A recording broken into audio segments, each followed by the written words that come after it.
সকলো বন্ধু বান্ধৱীকে নমস্কাৰ জনাইছোঁ দীপিকা কিটচেন এণ্ড ব্লগছৰ আন এটি ৰেচিপি ভিডিঅ'লৈকে।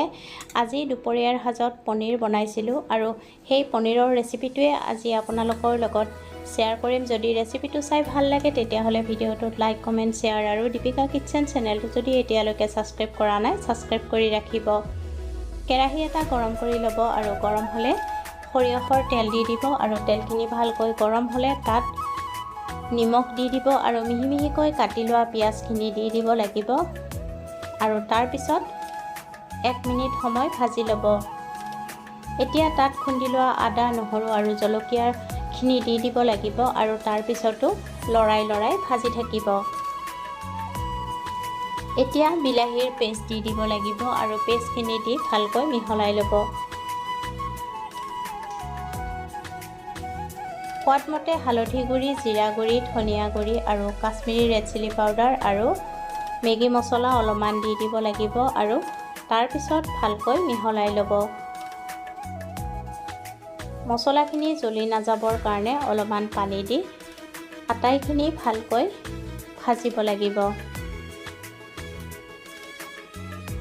যেতিয়ালৈকে কেঁচা গন্ধ গুচি নাযায় তেতিয়ালৈকে লৰাই ভাজি থাকিব।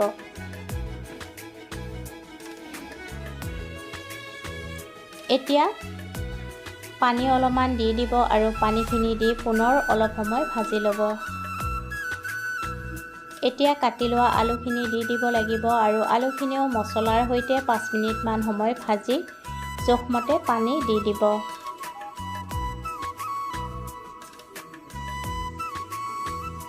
ভালকৈ উতলিবলৈ দিব আৰু সোৱাদমতে নিমখ দি দিব। নিমখ যিহেতু আগতে দিয়া হৈছে নিমখটো আপোনালোকে চেক কৰি দি দিব। ভালকৈ উতল আহিলত কাটি লোৱা পনীৰখিনি দি দিব লাগিব আৰু পনীৰখিনি দি কমেও 10 মিনিটমান সময় উতলাব লাগিব।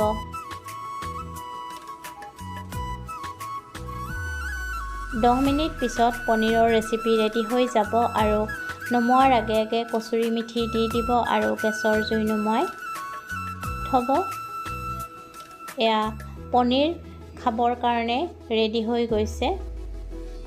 ৰেচিপিটো ভাল লাগিলে ভিডিঅ'টোত লাইক কমেণ্ট শ্বেয়াৰ আৰু দীপিকা কিটচেন চেনেলটো ছাবস্ক্ৰাইব কৰি ৰাখিব। এয়া গৰম ভাতৰ লগত পনীৰৰ চব্জি পৰিৱেশন কৰক আৰু লগত আৰু এটা ৰেচিপি বনোৱা হৈছিলে পটলৰ খুবেই সোৱাদ লগা ৰেচিপি। আশা কৰোঁ ভিডিঅ'টো আপোনালোকে ভাল পালে। পুনৰ উপস্থিত হ'ম। আজিলৈ আহিলোঁ। ধন্যবাদ।